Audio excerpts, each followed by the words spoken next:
नमस्कार, मैं हूं सुशांत सिन्हा और जवाब तो देना होगा में आज मुद्दा कैशलेस की तरफ बढ़ते हिंदुस्तान पर मंडरा रहे खतरे का। देश के प्रधानमंत्री से लेकर सरकार में मौजूद मंत्री हर कहीं कैशलेस की बात हो रही है।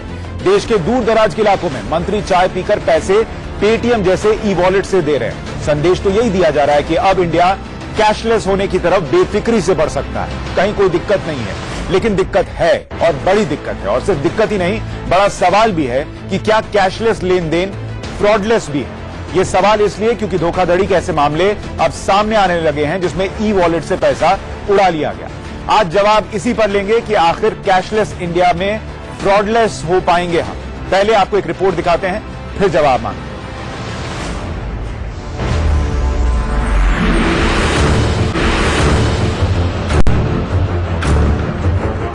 कानपुर में मोबाइल रिचार्ज करने वाले दुकानदार लालजी ने 20 दिन पहले पेटीएम में अपना ई वॉलेट अकाउंट खुलवाया। लालजी जिस भी कस्टमर का मोबाइल फोन रिचार्ज करते उसका पैसा वो पेटीएम के जरिए ले रहे थे। 11 दिसंबर की सुबह लालजी के पेटीएम वॉलेट में मोबाइल रिचार्ज का 8,286 रुपया था, लेकिन जब शाम को बैलेंस चेक किया गया तो वो जीरो दिखाने लगा। लालजी ने जब पेटीएम कंपनी में शिकायत की तो वहां के कर्मचारी दुकान पर आए और उनके पेटीएम में 8 रुपए ट्रांसफर करने के बाद बैलेंस चेक किया तो 8 रुपए ही दिखा। लालजी का कहना है कि पेटीएम कंपनी में शिकायत किए गए 2 दिन हो चुके हैं, लेकिन अभी तक कोई सुनवाई नहीं हुई। 11 तारीख को हमारा सुबह 200 रुपए ट्रांसफर होने के बाद 8286 रुपए मेरे अकाउंट में था पेटीएम के वॉलेट में, और शाम को हम देख रहे हैं तो जीरो बैलेंस हो गया। एक जिन्होंने हमें कस्टमर बनाया था, उनको बुलाया तो उन्होंने अपने 8 रुपए ट्रांसफर किया तो 8 का 8 रुपए ही दिखा रहा। और 2 दिन हो गए, उस पर न कोई सुनने वाला न कोई बताने वाला। लालजी को अभी उम्मीद है कि वॉलेट से चोरी हुआ रुपया उनको वापस मिल सकता है। अगर रुपया वापस नहीं मिलेगा तो इसकी वो रिपोर्ट दर्ज करवाएंगे। कहां दर्ज कराएंगे, ये बड़ा सवाल है, क्योंकि ऐसी धोखाधड़ी की शिकायत के लिए फिलहाल देश में कोई जगह नहीं है सिवाय कंपनी के। पेटीएम ई वॉलेट से चोरी की इस घटना से साइबर क्राइम एक्सपर्ट भी हैरान है। देश की सरकार ने कैशलेस इंडिया की तरफ कदम तो बढ़ा दिए हैं, लेकिन इस कैशलेस ट्रांजैक्शन में अगर लालजी जैसे लोगों के साथ धोखाधड़ी होती है तो उन्हें इंसाफ कहां मिलेगा, ये सवाल अभी बना हुआ है। Gyanendra Shukla, Kanpur, India news. तो लालजी अकेले नहीं है। आपको ऐसा लग सकता है कि शायद इनके साथ ही ऐसा हुआ हो, लेकिन हम आपको कुछ और केस स्टडीज बताते हैं जो आपको बताएंगी कि धीरे धीरे लोग इस कैशलेस में अगर अपना योगदान दे रहे हैं कैशलेस इंडिया बनाने में, तो उनको दिक्कतें भी आ रही हैं।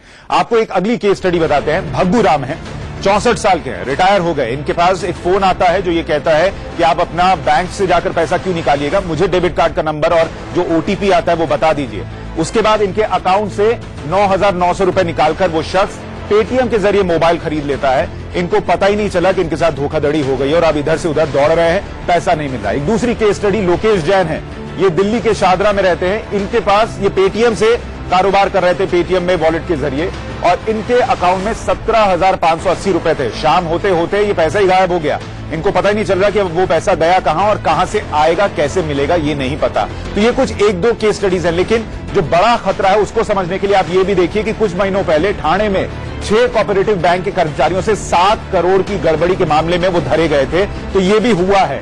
इसके अलावा एसबीआई के 73 कार्ड धारकों ने 39 लाख से ज्यादा की रकम निकाले जाने की शिकायत दर्ज कराई थी। अब से ठीक 2 महीने पहले 19 बैंकों के, भारत के 19 बैंकों के 641 ग्राहकों ने 1 करोड़ 30 लाख की फ्रॉड निकासी की शिकायत दर्ज कराई थी 1 महीने पहले। और 1 महीने पहले ही 32 लाख डेबिट कार्ड्स का डेटा लीक होने का शक हुआ था, और जिसके बाद कई बड़े बैंक्स ने अपने ग्राहकों को नए डेबिट कार्ड जारी किए थे। ये सब तब था जब कैशलेस होने की तरफ देश बढ़ जाए, इसकी बात इस तरीके से नहीं हो रही थी जैसे अब हो रही है। और ऐसे में आरबीआई की गाइडलाइन क्या कहती है, पहले वो आप देख लीजिए। ग्राहक की 0 लायबिलिटी बनती है अगर फ्रॉड होने के 3 दिन के अंदर वो रिपोर्ट कर देता है। यानी अगर आपके साथ कोई फ्रॉड होता है, 3 दिन के अंदर रिपोर्ट करते हैं, तो आपकी लायबिलिटी 0 होगी, कुछ भी पैसा नहीं कटेगा। अगर आप 4 से 7 दिन में रिपोर्ट करते हैं तो आपकी लायबिलिटी जो है वो बढ़कर 5,000 तक की हो जाती है। और जैसे ही आपने रिपोर्ट कर दिया तो फिर उसके बाद अगर उस कार्ड से या ई वॉलेट से ट्रांजैक्शन हो रहा है तो वो बैंक्स की जिम्मेदारी है, ये आरबीआई कहता है, वो आपके ऊपर नहीं आएगा। और सबसे बड़ी बात कि 90 दिन के अंदर बैंक्स को यह मामला सुलझा लेना होगा। जब से केस रिपोर्ट हुआ है उसके बाद ये आरबीआई की गाइडलाइन है, लेकिन केस सुलझेगा कैसे, आपको हम ये भी बताएं कि साइबर अपीलेट ट्रिब्यूनल में जज तक नहीं है। इस पर हम बात करेंगे, लेकिन आज जो अहम सवाल हम उठा रहे हैं वो आपके सामने रख दें। बड़ा सवाल ये कि कैशलेस इकोनॉमी में ई वॉलेट क्या भरोसे के लायक है? क्या आप इस पर भरोसा कर सकते हैं कि आपका पैसा ई वॉलेट में सुरक्षित है? कैशलेस लेन देन के खतरों से कैसे बचाएंगे हम अपना पैसा? क्या आपको ये किसी ने बताया है कि आपको करना क्या है अगर धोखाधड़ी हो जाए?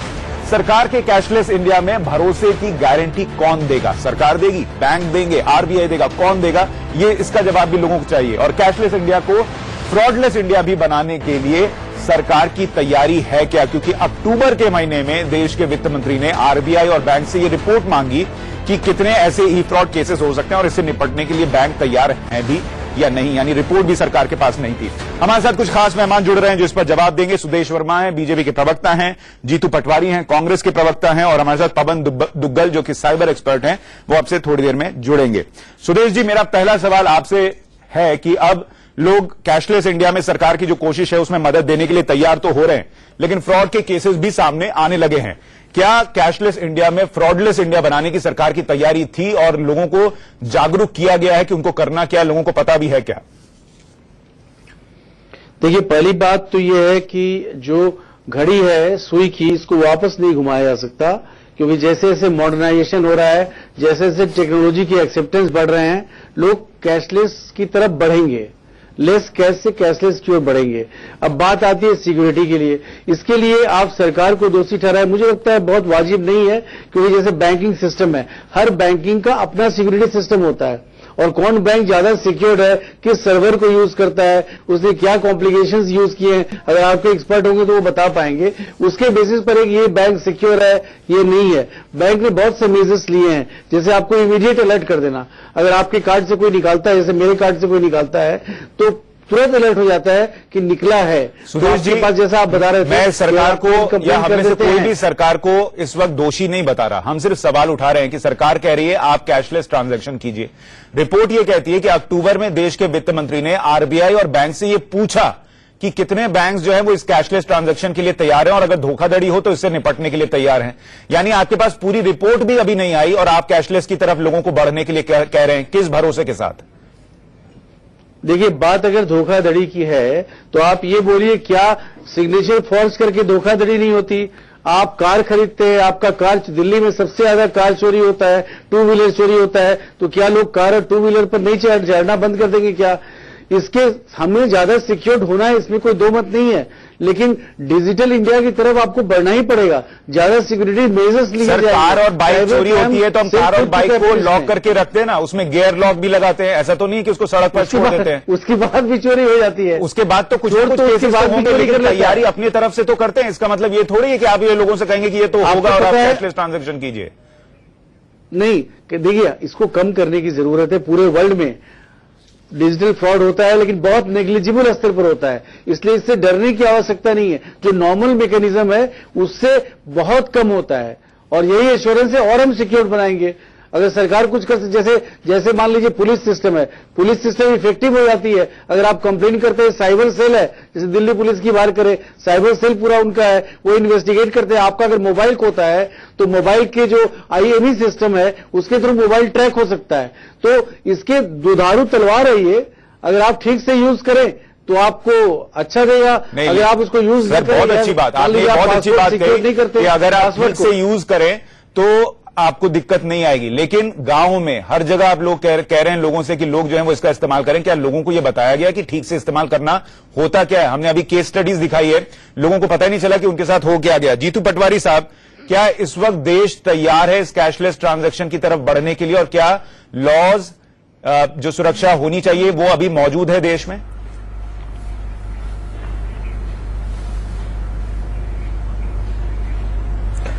सुशांत, दो बातें बहुत महत्वपूर्ण है। अभी भारतीय जनता पार्टी के प्रवक्ता ने बहुत सी बातें कही, दो धारी तलवार है ये। मैं समझता नहीं हूं कि प्रधानमंत्री अभी थोड़े दिन पहले अपने भाषणों में कहते थे कि इस देश के गरीब आदमी ने 50% ने आज तक बैंक नहीं देखा, मैंने उनको बैंक दिखाया। छाती ठोक ठोक के कहते थे। जिनको इन्होंने अभी बैंक दिखाया उनको अब ये कहते हैं कि आप जाओ डिजिटल पे और कैशलेस हो जाओ। आप 70% जहां पर अभी भी 30% शिक्षा है, जहां ग्रामीण भारत है, जहां पर जिस तरह बैंकों के दूरी, एटीएम तो बहुत दूर की बात है, बैंकों की दूरी में 30-30 किलोमीटर का अंतर है। आदिवासी क्षेत्रों में और इससे ज्यादा भयावह स्थिति है। वहां आप पहले लोगों को बरगलाया आपने ब्लैक मनी पे, फिर आए फेक मनी पे, फिर आए टेररिज्म पे, और अब आ गए आप कैशलेस पे। मैं समझता हूं कि सुशांत, पूरे देश को मूर्ख बनाया जा रहा है, पूरे देश को दर्द दिया जा रहा है, अपनी राजनीतिक रोटियां सेकने के लिए, राजनीतिक लाभ हानि के लिए, बिना सोचे समझे जिस तरीके के पवन दुग्गल साहब इस पर ज्यादा जानकारी दे पाएंगे, हमारे साथ जुड़ गए हैं, साइबर एक्सपर्ट हैं। पवन दुग्गल साहब, जरा ये समझाइए कि तकनीकी तौर पर क्या ये देश इस वक्त कैशलेस इंडिया की तरफ बढ़ने के लिए तैयार है, और हम कह सकते हैं कि फ्रॉडलेस इंडिया भी होगा वो अगर कैशलेस होने जा रहा है, और लोगों को क्या क्या दिक्कतें आएंगी?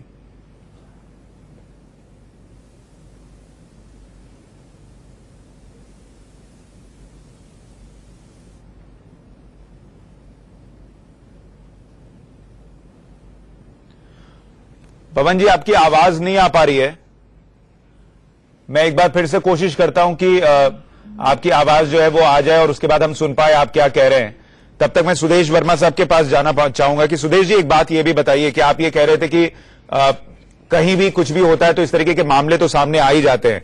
इस तरीके के मामलों से निपटने के लिए जो साइबर एपेलेट ट्रिब्यूनल है, उसमें साल 2011 के बाद से अब तक कोई चेयरपर्सन नियुक्ति नहीं किया गया। ऐसे केसेस आएंगे तो निपटेगा कौन और कैसे? जी सुशांत जी, बहुत अच्छी बात आपने कही। देखिए, हम डिजिटल सिक्योरिटी की ओर बढ़ रहे हैं, डिजिटल लॉज की जरूरत है, साइबर लॉ जिसको हम बोलते हैं। अगर आप देखें, साइबर लॉ एक एक्सपर्टीज के रूप में उभर कर रहा है। लेकिन जीतू पटवारी जी की जो बात उन्होंने रेस की, मैं थोड़ा सा उस पर रिफ्लेक्ट करना चाहूंगा। नहीं सर, पहले मेरे सवाल का जवाब दे दीजिए प्लीज, फिर आप जीतू पटवारी साहब पे जाइएगा। नहीं, वो तो अपॉइंटमेंट की बात है ना, वो तो अपॉइंटमेंट हो जाएगा इंस्टीट्यूशनल मैकेनिज्म। पर सर, आपने पहले देश को कह दिया आप कैशलेस दिशा में आगे बढ़ जाइए, और आपके पास जहां पर लोगों को शिकायत लेकर जाना है उस जगह पर कोई बैठा ही नहीं शिकायत सुनने के लिए। नहीं, सबसे पहले आप शिकायत लेके पुलिस के पास जाएंगे अगर फ्रॉड होगा तो, और पुलिस को पूरा एम्पावर किया गया है। उनके पास साइबर सेल यूनिट है जो इसी पर्पज से खोला गया है। मैं आपको मोबाइल का एग्जांपल दिया, आपका अगर मोबाइल खोता है और आप थेफ्ट का रिपोर्ट करते हैं, उस मोबाइल को ट्रैक किया जा सकता है, कोई दूसरा व्यक्ति यूज ही नहीं कर सकता उसको। तो ये पुलिस की इफिशियंसी पर डिपेंड करेगा। एक तो और आसान है ट्रैक करना, लेकिन मैं ये बता रहा था कि लोग ये ना सोचे, जो लोग भारत की जनता को बेवकूफ समझते हैं वो गलती न करें। भारत की जनता पढ़ी लिखी भले ही ना हो, लेकिन वो टेक्नोलॉजी को अडॉप्ट करती है। आज सेलफोन हर किसान के पास है, जिससे कि वो बात कर सकता है, वो जान सकता है किस मंडी में क्या रेट है, और इसका फायदा उठा रहे हैं। इस देश ने बहुत सारी चीजों को लेकर अडॉप्ट किया है। कंप्यूटर भी जब आए थे तो हंगामा हुआ था।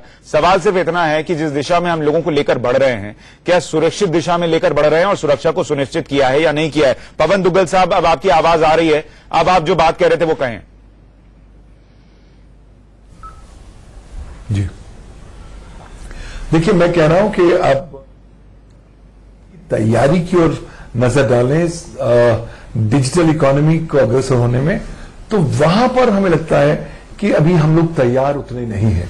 उसका कारण ये है, एक तो ना तो हमारे पास यहां पर इतना जबरदस्त इंफ्रास्ट्रक्चर है जो इस तरह की डिजिटल कैशलेस इकोनॉमी को सपोर्ट कर सके। दूसरा सबसे महत्वपूर्ण बात, हमारे पास वो कानूनी ढांचा ही विद्यमान नहीं है जो कैशलेस इकोनॉमी के अग्रसर होने में हमें प्रोत्साहन, हमें सपोर्ट दे सके। जो भारत का वर्तमान सूचना प्रौद्योगिकी कानून है, वो इस डिजिटल कैशलेस इकोनॉमी के ध्येय तक पहुंचने में हमारी कोई सहायता नहीं देता। आज भारत के पास कोई विशिष्ट साइबर सुरक्षा संबंधी कानून है ही नहीं। तो हमारे पास केवल एक राष्ट्रीय साइबर सुदेश वर्मा साहब जो बीजेपी के नेता कह रहे हैं कि आपके साथ फ्रॉड हो और आप पुलिस के पास चले जाए और उनके पास साइबर सेल है, क्या वो बात जो है वो इस बात को पुख्ता करती है कि वहां पर लोगों को की समस्याएं जो है वो सॉल्व हो जाएंगी?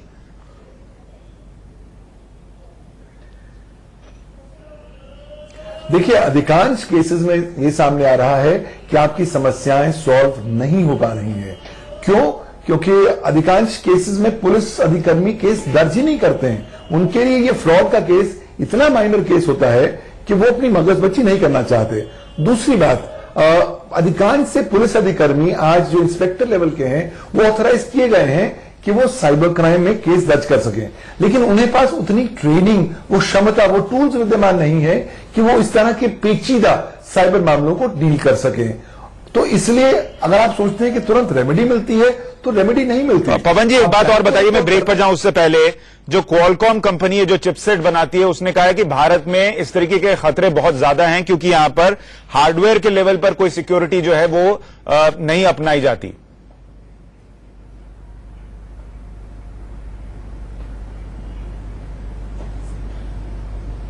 सत्य है, यथार्थ को दिखा रहा है। क्यों? क्योंकि साइबर सुरक्षा पे जितना काम हमें करने की जरूरत है वो भी नहीं हो रहा है।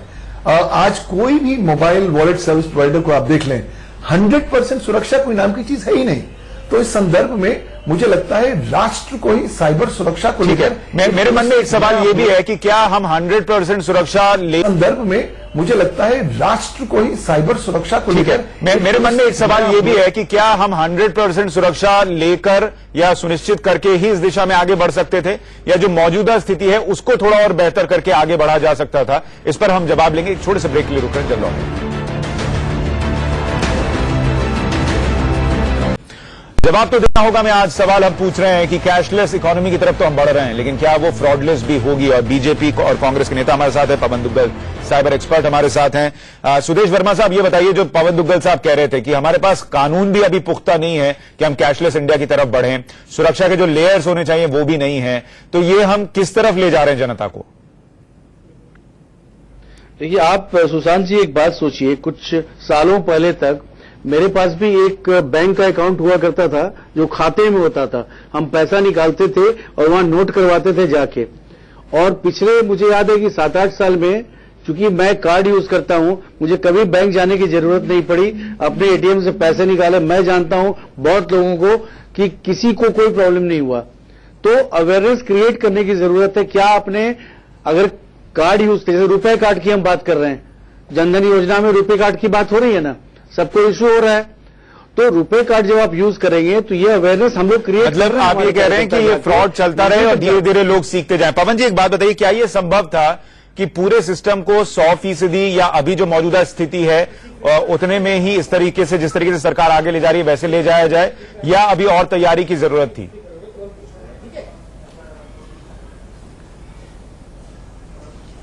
नहीं, देखिए, ऐसा है, दो तरह के अप्रोचेस होते हैं। एक तो आप पूरी तरह से तैयारी करिए और फिर शुरुआत करिए। दूसरा है कि शुरुआत कर लीजिए, धीरे धीरे तैयारी होती रहेगी। सरकार ने निर्णय लिया कि हम कैशलेस की तरफ जा रहे हैं।